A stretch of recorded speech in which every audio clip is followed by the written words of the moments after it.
연하여 기도드리겠습니다. 하나님 아버지 감사드립니다. 오늘 하루도 주님 은혜 가운데 거하게 하시고 또한 지난 한 주간도 주님께서 함께하여 주셔서 가정 예배 때마다 주신 은혜로 승리할 수 있도록 하시고 주만 바라보게 하시며 가정의 평안과 은혜로 도우시니 진심으로 감사드립니다.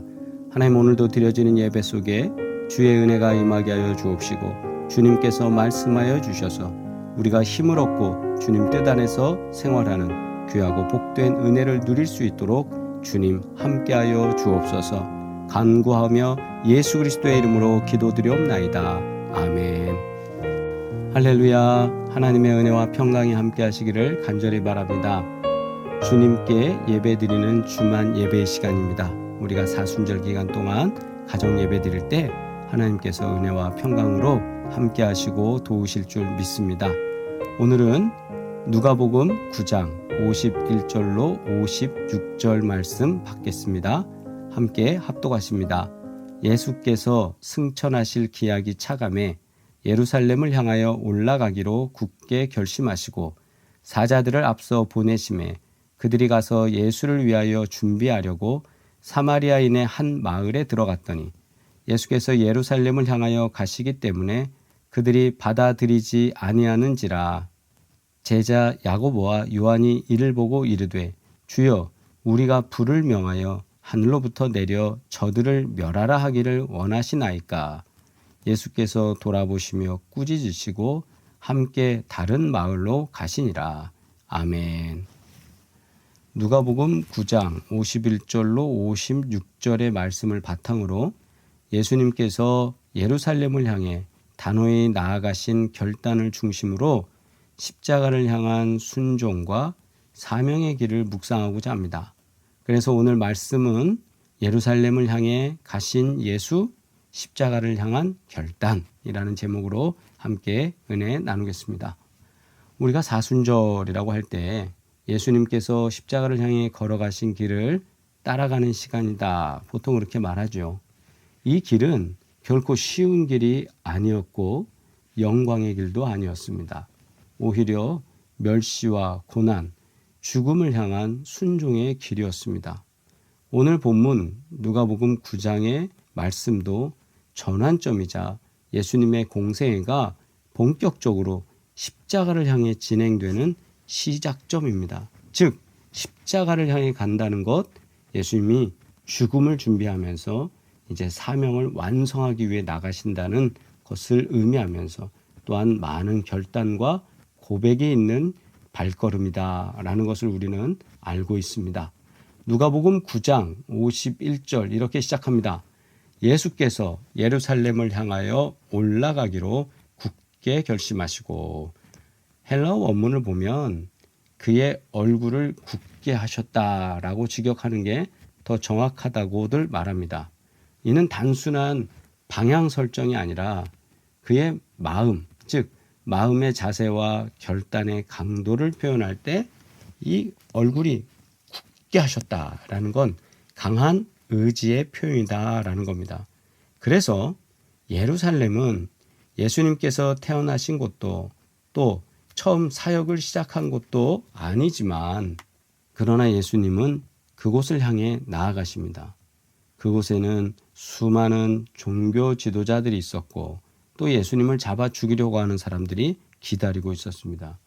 결국 십자가가 기다리는 곳, 그곳이 예루살렘이었습니다.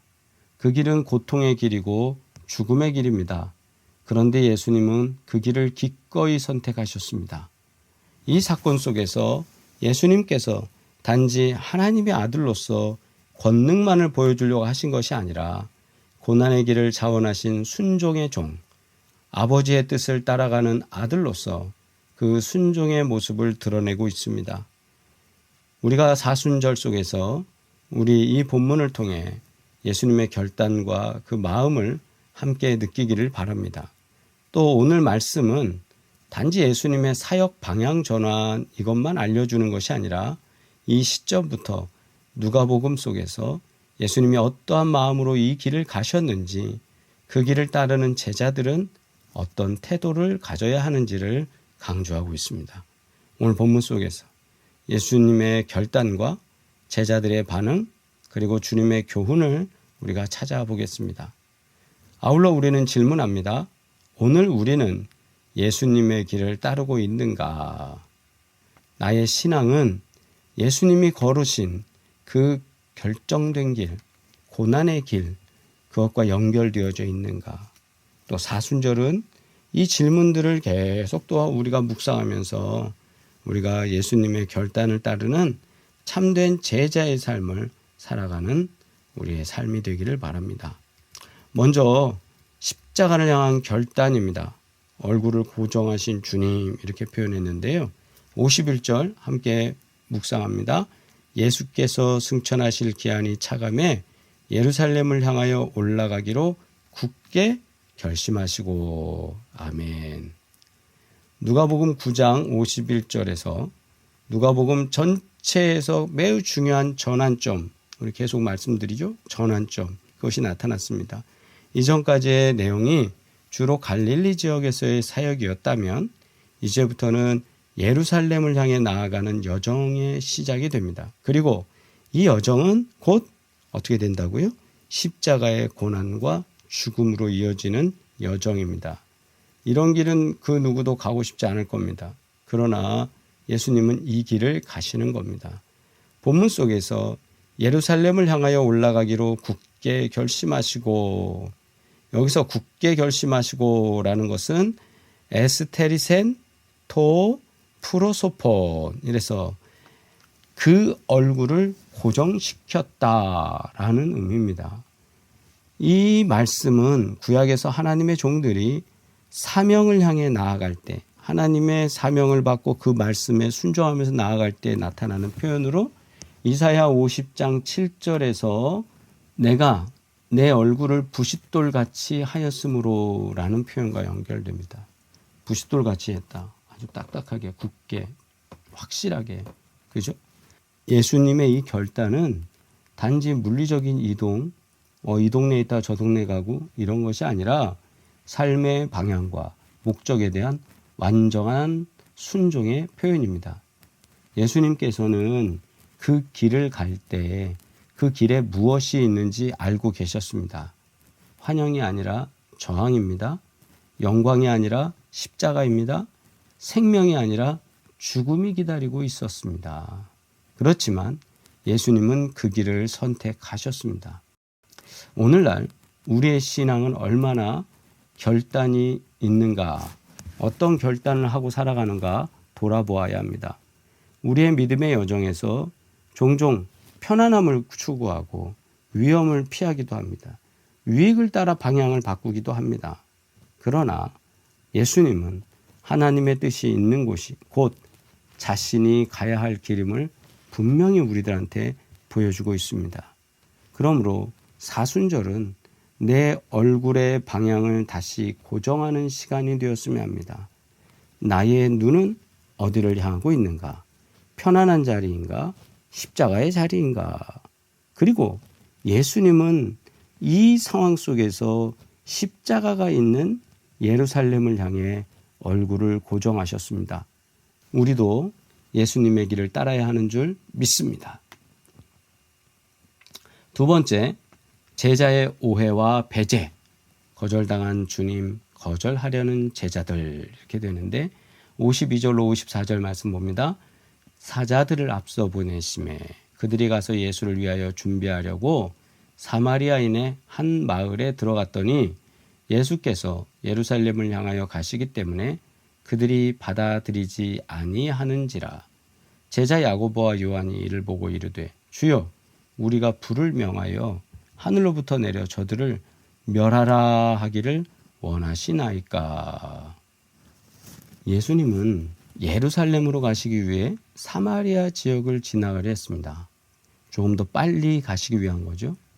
그래서 사자들을 먼저 보내서 준비하라 하셨는데 사마리아 사람들은 예수님이 예루살렘으로 가신다는 사실을 알고 그분을 영접하지 않았습니다. 유대인과 사마리아인의 적대적 관계가 있었기 때문에 예루살렘을 향하는 예수를 사마리아 사람들이 받아들이지 않은 것은 당시로선 당연한 반응이에요.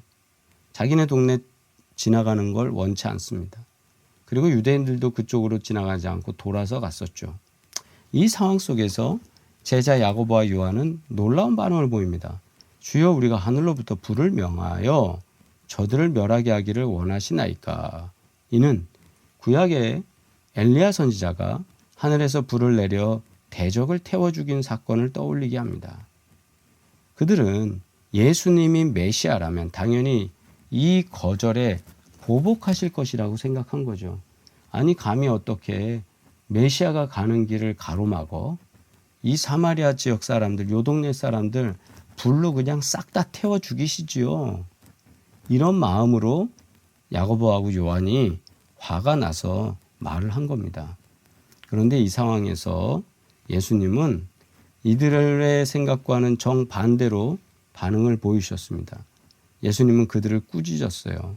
어떤 사본에는 너희는 무슨 영에 속해 있는지를 알지 못하는구나, 이렇게 말씀도 하셨는데 꾸짖고 다른 마을로 가셨습니다. 예수님은 사마리아 사람들에게 통과 못해 라고 거절을 당하셨지만 보복하거나 심판하지 않으셨습니다. 오히려 묵묵히 다른 길을 택하십니다. 근데 그 다른 길이 뭐 돌아가거나 다른 방향으로 가는 게 아니라 예루살렘을 향해, 십자가를 향해 가는 길이었습니다. 이 장면 속에서 우리는 우리에게 참된 제자의 태도가 무엇인지를 한번 생각하게 만듭니다. 우리는 누군가가 복음을 거절하면 실망하고 때로는 분노하기도 합니다. 어떤 이는 자신을 거절한 사람을 향해 복수를 원하기도 할 겁니다. 그러나 예수님은 하늘에서 불이 아니라 오히려 사랑과 인내로 응답하신다는 사실을 우리는 발견합니다. 사순절은요, 내 안에 있는 야고보와 요한을 회개하는 시간이 되어야 합니다. 예수님을 따른다는 이유로 타인을 정죄하거나 나와 생각이 다르다는 이유로 배척하는 일은 없어야 합니다. 오히려 내 삶에서 그런 일이 있었는지 돌아봐야 합니다. 예수님의 길은 용서와 인내의 길입니다. 십자가는 바로 그러한 사랑의 절정입니다. 그러한 사랑을 보여주신 가장 큰 징표입니다. 그러므로 내 안에서 내 뜻을 반대한다고, 나와 다르다고 해서 정죄하려 하지 말고 그를 더 품고 사랑하기를 간절히 바랍니다. 세 번째, 56절 말씀 보시면 함께 다른 마을로 가시니라. 아멘. 십자가의 방향이 어디냐? 고난을 마다하지 않는 순종의 방향이었다. 마지막 구절은 간단하게 기록됐습니다. 그리고 다른 마을로 가시니라. 다른 마을로 가시니라. 예수님은 사마리아에서 거절을 당하셨지만 목적지를 바꾸지 않으셨습니다. 오히려 다른 길을 택하여서라도 예루살렘으로 가는 사명을 포기하지 않으셨습니다. 예루살렘은 예수님이 고난받으실 장소입니다. 그분은 배척받을 것이고 또 종교 지도자들로부터 정죄받을 것입니다. 제자들은 뿔뿔이 흩어질 것입니다. 그분은 외롭게 십자가를 지게 될 것입니다. 그 길을 아시면서도 주님은 굳게 그 길을 걸어가십니다. 이 길은 우리의 신앙 여정이 어떤 방향을 향해야 하는가를 명확하게 보여주고 있습니다. 신앙은 성공을 향한 길이 아닙니다. 하나님의 뜻을 향한 순종의 길입니다. 때로는 우리가 거절당하고 때로는 외면당하기도 합니다. 하나님이 부르신 길이라면 우리는 그 길을 가야 합니다. 우리가 알듯이 예수님의 십자가는 고통의 상징입니다. 하지만 동시에 영광의 시작이기도 합니다. 예수님은 죽음을 통해 생명을 열어주셨고 거절당함을 통해 우리를 받아주셨습니다.